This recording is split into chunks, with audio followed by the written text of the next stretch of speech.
So let's now talk in these few minutes we have together about how to at least practically build that solution. I like to talk, when we talk about reminders, we talk about grand things. When we talk about advice, I believe in talking about advice from a very practical, even minimalist point of view. Things that you can practically do, and that's why I don't like to share much personally, even though I read them for myself for inspiration. I don't like to share stories of the tabi'un and the sahaba, the companions of the Prophet radiallahu anhu ajma'in, who prayed the entire night, or recited the whole Quran in a week, or made dua and then it started raining. Those stories, I don't share them. You know why? Because you know what happens to most of you when you hear that? Man, they were so awesome. I'm so bad.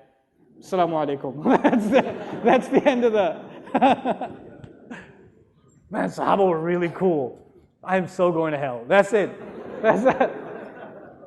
Let's start little by little. أول الغيث قطر ثم ينهمر. The Arabs have a saying, it says, it's in many other cultures too. The first of the heavy rain is just a drop, then it pours, right?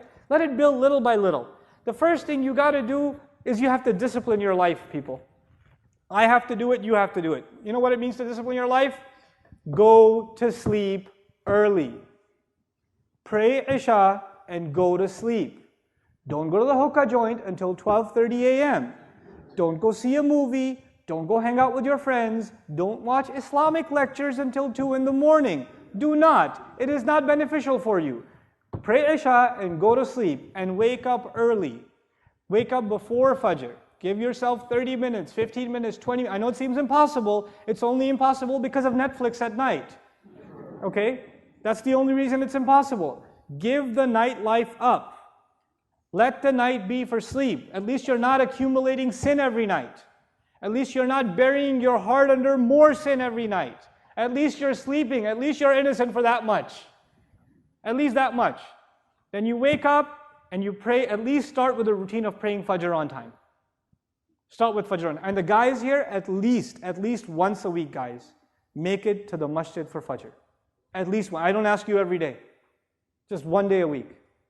Give yourselves one day a week. And you don't catch the second rak'ah right before the salam. Right? And then after you finish making it up, you're like, oh, masjid today. It's right. You're like pointing at the right hand. You wrote that down? You got that? You got that? Fajr? You're like, yeah.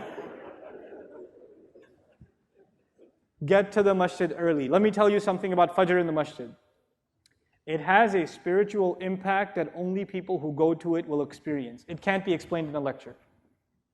When you go to it, when you go to the prayer, and you sit there in the masjid quietly, and you wait for the prayer to start, and you sit there and you recite Quran, and you ask Allah to forgive you in those morning hours, and then you stand next to other believers and countless armies of angels, and you stand and you pray in front of Allah in that early morning, giving up your sleep, which only happened because you gave up your nightlife. When you do that even once a week, the joy you will get out of it, as you are walking out of the masjid, you will wish to yourself you did that every morning. I swear to it. I guarantee it. You're going to walk out of that masjid saying, man, I wish I could do this every morning. You really will. But start with once a week. Start with once a week.